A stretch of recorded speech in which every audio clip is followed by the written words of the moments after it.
Alright, mega love shout out mga kakapsat. Nandito tayo kay Badcaster.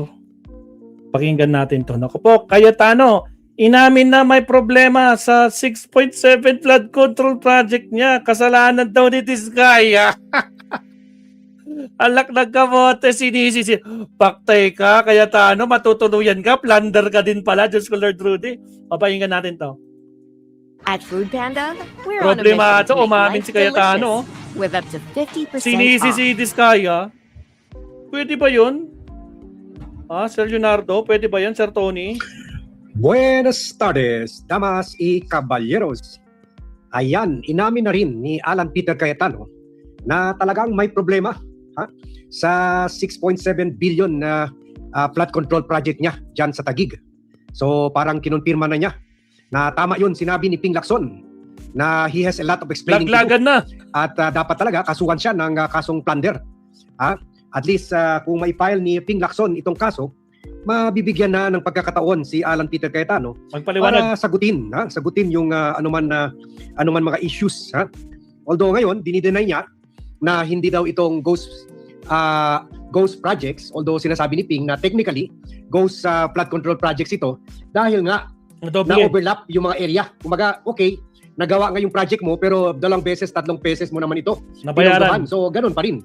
Doble yung bayad. Dapat doble rin yung trabaho. Kasi yung first project, Dapat doble rin yung mga... pero pinunduhan pa rin ng second year at itong sa second year project, hindi na ginawa kasi tapos na kayong project eh. Kumbaga, limpyo na yung kung ano man budget ng project, Kung baga, nagawa na. Kaso nga lang, nagpadagdag ka, saan napunta yung dagdag? Saan napunta? Sa bulsa nga ba? Nagtatanong lang. kung 100 million, kung 300 million, kung 200 million, o kung 500 million, limpyo na yan. Limpyo na yan. Ano mo rin, Bog? Sabi ni Ping, diretso sa kawa. Diretso sa kawa. So Diretso ito na, sa this is Payatas. the word Diretso of sa Payatas. Alan Peter Cayetano versus Ping Lacson's word. And mas maniwala ako kay Ping kasi si Ping, proven na siya na yung sa kaso ni napakulong na niya ng 3 senador. Si former senator Bong Revilla, Jinggoy Estrada at itong si Marcoleta na lahat ay naging kaaway niya. Naging kaaway niya. Although hindi siya nag-expose yung 75 million dahil kay Marcoleta, dahil si Marcoleta mismo ang nag-expose sa 75 million na campaign contribution sa kanya nila Mike Defensor, pero naging kaaway naman siya ni Ping. So at in-expose rin ni Ping yung 1.5 billion. Hindi pa nga nakasuhan si Marcoleta ukol doon. 1.5 billion na di umano'y nag-extort siya dyan kay former Public Works Secretary Manny Bonoan. Yan, So, kumbaga, sa kay Ping, 3 down na. 3 against 1. 3 down na. Dito kay Alan, susunod na siguro ito kasi pag kawan ka talaga ng research ni Ping Lacson, swak na swak talaga. Ang tinatawag dyan, opposition research, OPPO research. Ang galing-galing ni Ping Lacson dyan. Nakita ko na yan. Mag-OPPO research noon nung naging kliyente ko siya. Si Senator Ping Lacson, naging kliyente siya. Pati yung anak niya sa public relations business ni Vlogcaster na ang tawag ay Dean and King's Communication. Okay? So, ngayon, Alan Peter Cayetano is in big trouble dahil siya naman, Ping is on to him. Siya naman ang nasa crosshair. Siya naman ang nasa target na atake, na research ni Ping Lacson. Kaya ngayon, eto, kuwan na siya, halata. Hindi niya alam kung paano i-explain. Sabi niya, wala naman tayo kinalaman bilang mga kongresista o senador. Hindi tayo dapat nakikialam sa Fort Barrel project natin. Pero sabi niya dito, medyo nakialam ako kasi sabi niya, anyway, dumadaan naman ako dyan, ganun. Maniwala ka ba doon? Sabi ni Ping, siya nga ito magaling maghingi ng mag-demand ng 25% tong PATS. So talaga may involvement talaga siya sa mga project na yun. At ngayon, sinisisi na niya itong sila Diskaya couple. Alam mo na siguro ang record nito 2016 pa na may project na ito sa mga Duterte at siguro noon pa lang may balita na kayo yung katiwalian nitong Diskaya couple na ito. Ba't kinuha mo pa sa mga project mo? Unless believe ka sa expertise ng mga Diskaya para kumita. Kagaya rin ni Saldico at saka ni former Speaker Romualdez. Alam nila ang galing ng mga Diskaya, mag-magic ng mga project, kaya kinuha rin sila sa mga Diskaya. In fact, si Romualdez nadali sa bayad ni Diskaya kasi si Romualdez palibasa bilyon-bilyon ang natatanggap kay Diskaya. Nagkamali sila. Sa 2 billion na tong PATS ni Romualdez, inutusan niya si Curly Discaya bumili ang bahay ng apo ni former President Magsaysay. At ito naman na apo ni former President Magsaysay, natakot baka maipit siya sa plunder, nag-testify, nagbigay ng mga dokumento sa Senado kay Ping Lacson. Kaya yun, nadali si Curly Discaya at nadali si Romualdez. Ha? So, kumbaga, kaya itong mga politiko, knowing the notoriety, knowing na kahit talagang balitang-balita na magaling magnakaw, mag-magic sa mga project, matapang itong mga Discaya magnakaw, mag-magic ng project, precisely kinukuha nila ito. Kinuha ito ni Romualdez, kinuha ito ni Saldico, at kinuha rin ito ni Alan Peter Cayetano. Kaya lang ngayon, nilalaglag na sila ni Alan Peter Cayetano. Kaya kung ako sa'yo, Curly, at asawa mo, mag-turn state witness na kayo at ibulgar nyo ang mga katiwalian nitong si Alan Peter Cayetano. Baka mabawasan pa yung sentensya nyo. Mga bata pa kayo, sayang rin, kawawa rin yung mga anak nyo, mga bata rin. Maawa naman kayo sa mga anak nyo, mag-testify na kayo. In favor of the government, laban dito kay Alan Peter Cayetano, kay Pia Cayetano at iba pa mga senador na nilaglag na kayo. Tingnan mo, si Alan nilaglag na kayo. Kayo daw may problema. Na inamin niya na may problema mga project ko. Pero ngayon, sa online selling niya, siya ang hero. Siya daw nag-report kaya bakit hindi mo kinasuhan? Lawyer ka. Bakit hindi mo kinasuhan si Discaya? Kung may problema sa project, bakit hindi ka nagfile ng kaso sa Office of the Ombudsman? Bakit hindi mo ni-report noon sa National Bureau of Investigation nung wala pa si Matibag doon, dati sa inyo naman yung mga ahensya, DOJ, Ombudsman, bakit hindi ka gumawa ng report nung time ni Duterte? Bakit ngayon lang na nabisto ka na ni Ping Lacson? Yun. Siya pa raw ang nag-report ditong katiwalian, sabi ni Alan Peter Cayetano. So panoorin natin itong another online selling ni Alan Peter Cayetano. Bibili ba tayo? Sa mga binebenta niyang mga kasunungalingan? So, maaaring iba sa inyo nagtatanong na, sir, hindi nyo ba sasagutin yung allegations against you? Well, the allegations are general Yung sinasabing may ghost katagig, and we... Dali. Okay. So, maaaring iba sa inyo nagtatanong na, sir, hindi nyo ba sasagutin yung allegations against you? Well, the allegations are general Yung sinasabing may ghost katagig, and we've checked. Remember, the national projects are from the national government. Theoretically, dapat walang kilalaman ang senador. So, yun pa, nilaglag pa niya ang DPWH. Ngayon, hindi na project niya. Pero kanyang pondo. Pero DPWH daw ang bahala dyan, national government. Sino bang head ng national government? Di si President Bongbong Marcos, parang gusto pa niya sabihin, si President Bongbong Marcos ang kumita sa project niya.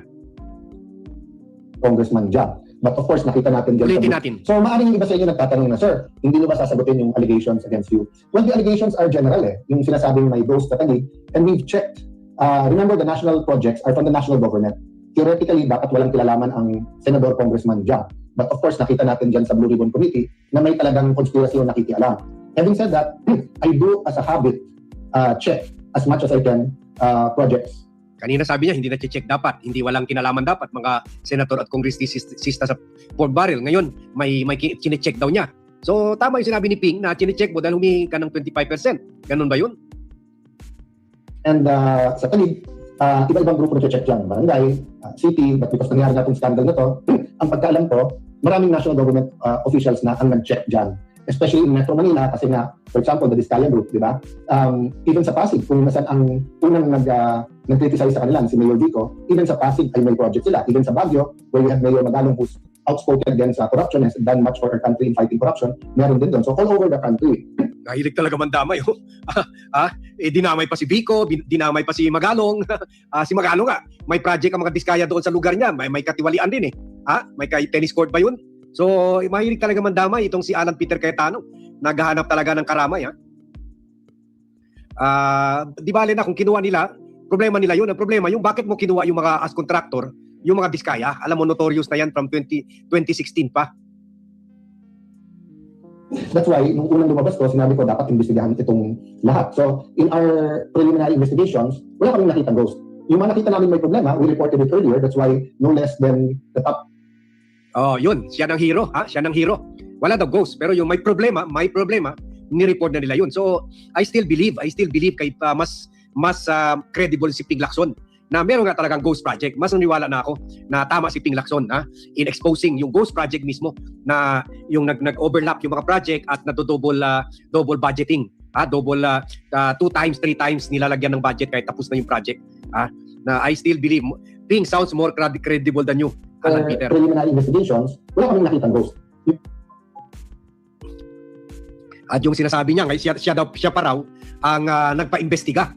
Kung nagpa-imbestiga ka, sana by now may finding na at sana may papakita mo na yun. Eto, kainin mo ito, Ping Lacson. Ito ang finding ng DPWH. Wala. Sabit na sabit ka dyan. The fact lang na kinuha mo si mga Diskaya, you're really in trouble kasi lahat ng mga project, 90% ng mga project ng Diskaya, either may katiwalian, hindi tinapos, nawala na lang yung pera, or ghost projects. No less than the top DPWH officials from the regional to the national level have inspected some of the projects na may problema. Ang bubo ngayon, di ba na? Kaya ang salt, advanced na in G-Sort Road. Hindi ko talaga pa alam kung paano alis itong mga ads nito, pero sige na lang. Pwede mo rin ibahin yung color,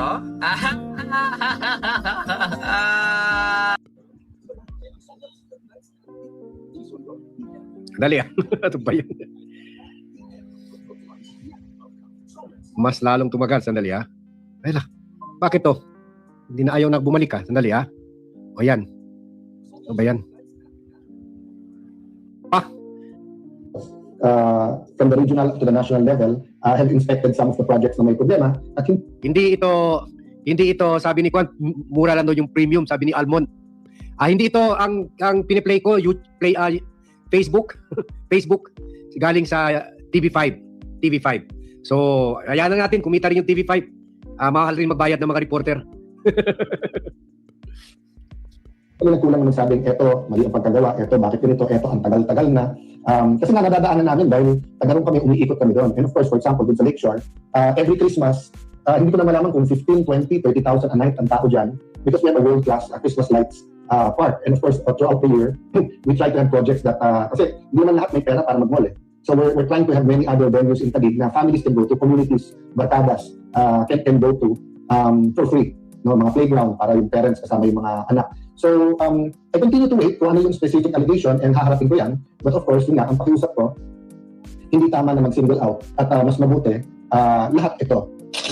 Yan. Thank you, TV5. Pinanood namin yung ads nyo para kumita si Manny Pangilinan sa TV5 intindihan naman natin yan kasi tayo rin may mga staff na pati yung YouTube channel nila, premium, binabayaran natin para makapagtrabaho sila sa YouTube. Ito lang sa Facebook. Nag-ads talaga tuwing ipe-play mo yung Facebook video. Okay, so ito ang problema ni Alan. Okay, nagdadahilan siya na wala daw ghost project, pero may problema, siya daw parang nagpa-imbestiga dito. Kanya naman parati excuse nila Ako nga nagpa-imbestiga niya na. Mahiya naman kayo. Ganon mga politiko Mahilig sila, parang inunahan na nila para hindi sabihin na guilty rin sila. So, ang problema niya, mabibigyan siya ni Ping Lacson ng tsansa i-explain ito lahat. Ipakita niya na walang ghost project, walang ganito ang problema. Pag-explain niya nito, kasi hindi na idadaan ni Ping Lacson sa Blue Ribbon. Diretso na niya ipapile sa Office of the Ombudsman.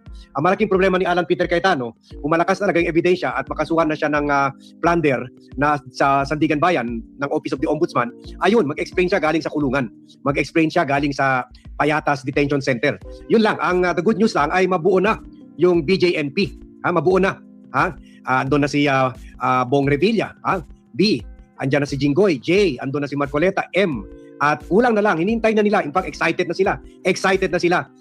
Makita si Alan Peter P, BJMP. Mabubuo na yan. At doon ka na lang mag-explain sa presinto, Alan. Bakit kaya tagal-tagal in-expose nito ni Ping Lacson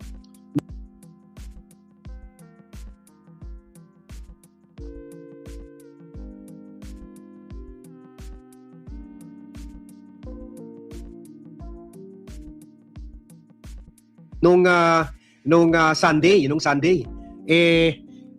kahapon lang siya, Saturday, gumawa ng video to explain na wala naman ghost project. So, siguro, nireview pa niya yung mga dokumento, tinignan pa niya yung mga project, at na-realize niya, may sabit talaga siya. Kaya big problem kay Alan Peter Cayetano. Okay? So, yan tama ito si Francisco Gabas. Pwede rin daw si Padilla, pero kay Padilla kasi bailable ang kaso So, matagal pa yun kay Padilla. Matagal-tagal pa yun. Baka abot pa ng next year kung ma-convict siya sa kaso ng ng cuddling, cuddling a criminal, obstruction of justice. So bailable yun. Dito maganda sa plunder ni Alan Peter Cayetano, non-bailable. Ibig sabihin, swak na swak ka agad. Pag kinasuhan, kulong. Yan, okay? Yan, sabi ni Raimundo Jimenez, P is for Petra daw. Petra. Okay. So thank you very much sa mga sumali, sila Marvin Saavedra, si B. Kearns Vlogs. Uy, by the way,